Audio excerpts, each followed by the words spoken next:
Hey you guys, what is up? How's it going? Electrical Gaming here, and I'm back. And this has been a very long delay in between videos, and I apologize for that. But I think I have a pretty good excuse. I started playing tennis again. I'm actually playing left-handed, and at first it was just to mess around and just to be with the team, because they're all my friends pretty much. And then I just started getting better, and I actually won my first varsity match last Thursday. So that's cool, and that's part of the reason why I haven't had time to make videos. But I just thought I'd let you guys know. And today is going to be another quick tip, and it's going to be on how to open a door.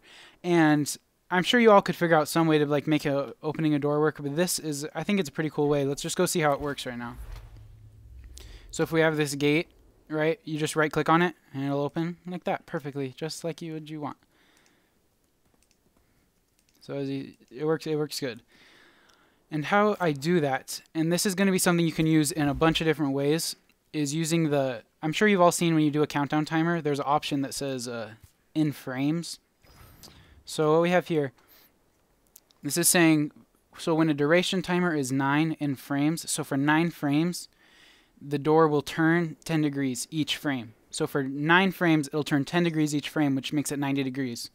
And that's how you can get exact movements. When I didn't know this, I would like try to time it perfectly, like, oh, for turn for 1.73 seconds, and then that ended up being like the right length.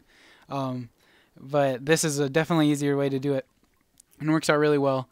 And you could do this like, I've actually never done this. Let's see what happens if I do like, well, what's another way? We could do 3 frames. Whoops.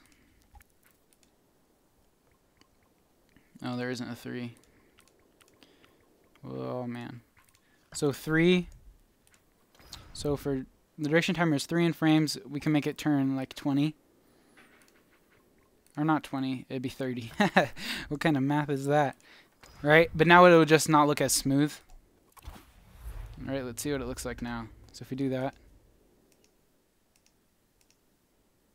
So on the way there, it's that quick one. So okay, so it's just quicker. It still looks pretty smooth. I'm surprised. And on the way back. So, okay, so that just makes it, if you want to open quicker or slower, you can change the ratio. But, so if we go into this door brain, how I made it all work all together is, so it starts off just this. When you interact with it, it'll switch to the next page. And interact could be any button in the character's brain, so I have right click set to interact. So it'll switch to the next page. And then we have that duration timer for frames, turning the angle 30 seconds. And then I also have a countdown timer, and it needs to be equal. Like, so since this is 3, I'd want this to be 3. So you keep that the same. And so when that happens, it switches to the next page. And then if you interact, it'll switch to the next page. And the same thing, and then it switches back to the beginning. And this is just the opposite direction, so that's to the left.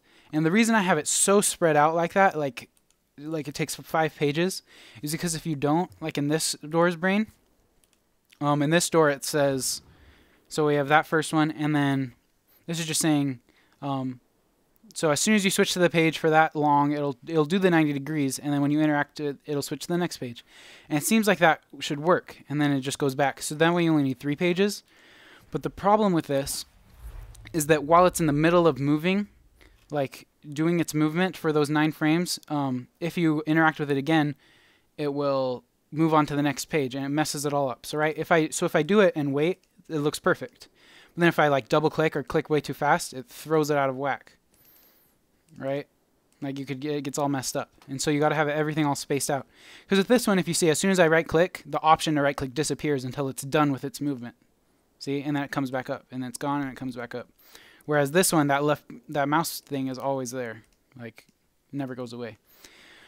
So that is how you can make a door open using the frame countdown. I hope that helped you guys. It definitely helped me. I'm going to be playing this game, trying to play it a lot more. I can't make any promises because this is the very end of school and tennis and everything's crazy.